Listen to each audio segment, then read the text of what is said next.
Garis Panduan Pelaksanaan Ibadah Korban dalam tempoh PKP tahun 2021 Negeri Pulau Pinang.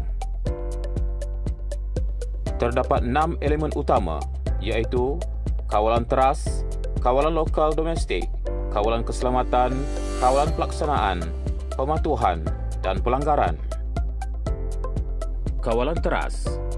Ibadah korban di Negeri Pulau Pinang boleh dilaksanakan dengan syarat mendapat kelulusan daripada pejabat agama daerah, mendapat kebenaran atau permit penyembelihan luar dari MPSP atau MBPP, mendapat sijil kesihatan veterinar dan akuan pemindahan ternakan dari Jabatan Perkhidmatan Veterinar. Syarat kelayakan petugas. Warga negara Malaysia sahaja yang berumur 21 hingga 60 tahun, tidak bergejala dan berpenyakit kronik, suhu badan tidak melebihi 37.5 darjah Celsius, mahir dan berkebolehan dan tidak dalam tempoh kuarantin. Kawalan lokal domestik. Penetapan akses keluar masuk untuk petugas ke kawasan pelaksanaan ibadah korban, penetapan had sempadan bagi mengelak masyarakat awam dari memasuki kawasan pelaksanaan ibadah korban.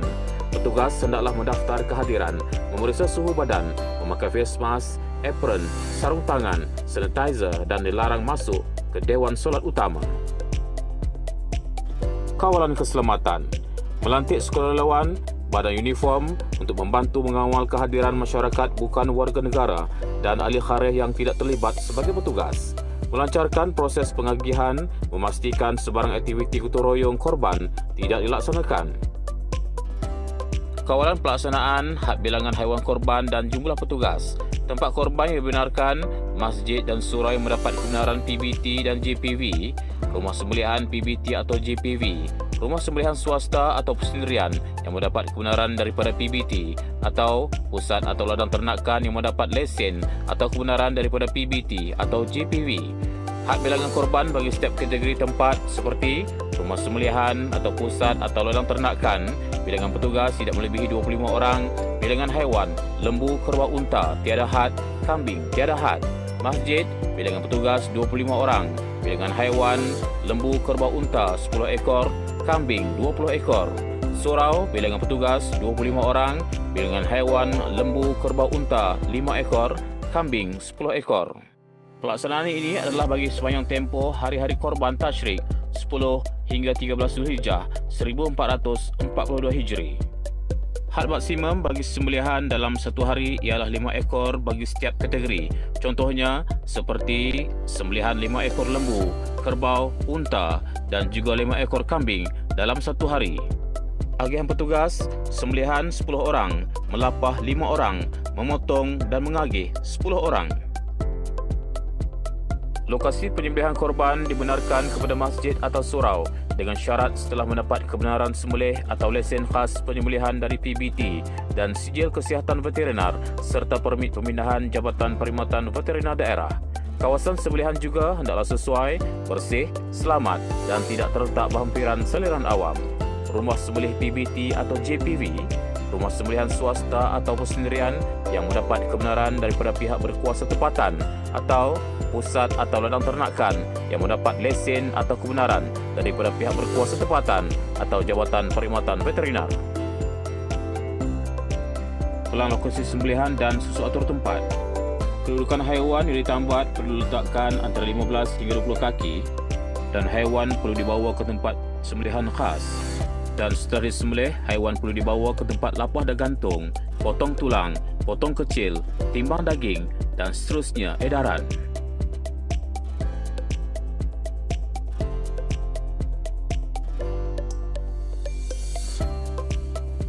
Para petugas perlu mematuhi etika pakaian dengan memakai penutup mulut, sarung tangan, apron dan kasut boots. Penyembelihan haiwan korban mengikut hari-hari Tashrik 10 hingga 13 Zulhijjah masih dibenarkan untuk masjid dan surau bermula jam 8 pagi hingga 5 petang. Rumah sembelihan atau pusat atau ladang ternakan ditentukan oleh pengendali rumah sembelihan atau pusat atau ladang ternakan berkenaan. Penyediaan jamuan petugas hendaklah dengan cara berpusan oleh pihak pembekal, majlis pelancaran atau acara perasmian program korban, memasak daging korban, jamuan dan kenduri tidak dibenarkan sama sekali. Pelantikan petugas khas atau sukarelawan atau wakil taman atau kediaman boleh dibuat bagi tujuan edaran dari korban. Keutamaan daging korban pula adalah kepada fakir dan miskin. Pembersihan tapak pelaksanaan ibadah korban dan pelupusan sisa pepejal, cecair daripada haiwan korban serta pelaksanaan prosesnya hukuman perlu dilaksanakan. Garis panduan ini menjadi rujukan utama untuk semua masjid dan surau negeri Pulau Pinang, jabatan kerajaan, badan berkanun dan agensi swasta, institusi kebajikan dan pertubuhan bukan kerajaan (NGO) dan orang perseorangan yang ingin melaksanakan ibadah korban. Garis panduan ini juga dibaca bersama undang-undang dan peraturan lain yang berkaitan. Pihak berkuasa termasuk Polis Diraja Malaysia, Kementerian Kesihatan Malaysia, Jabatan Perkhidmatan Veterinar, pihak berkuasa tempatan dan Jabatan Hal Ehwal Agama Islam Pulau Pinang akan memantau secara tegas terhadap pelaksanaan garis panduan ini. Mana-mana masjid dan surau serta pihak-pihak lain yang gagal mematuhi garis panduan ini akan dikenakan tindakan seperti memberi amaran kepada pelaksana untuk mematuhi garis panduan dan komitmen pematuhan yang telah dikemukakan kepada pejabat agama daerah, atau mengenakan apa-apa tindakan di bawah enakmen atau akta yang dikuatkuasakan oleh agensi berkaitan kepada mana-mana pihak yang ingkar. Sebagai penutup, suka ditegaskan sekali lagi bahawa perkara berikut adalah tidak dibenarkan.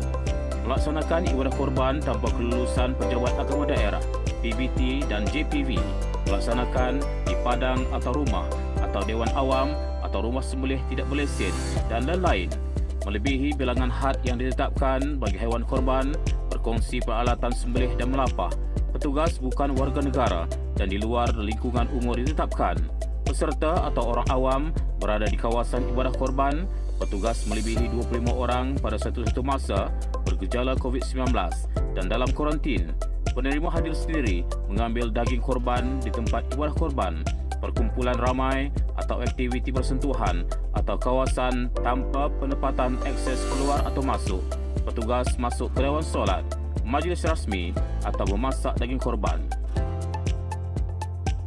Selamat melaksanakan ibadah korban. Sekian, terima kasih.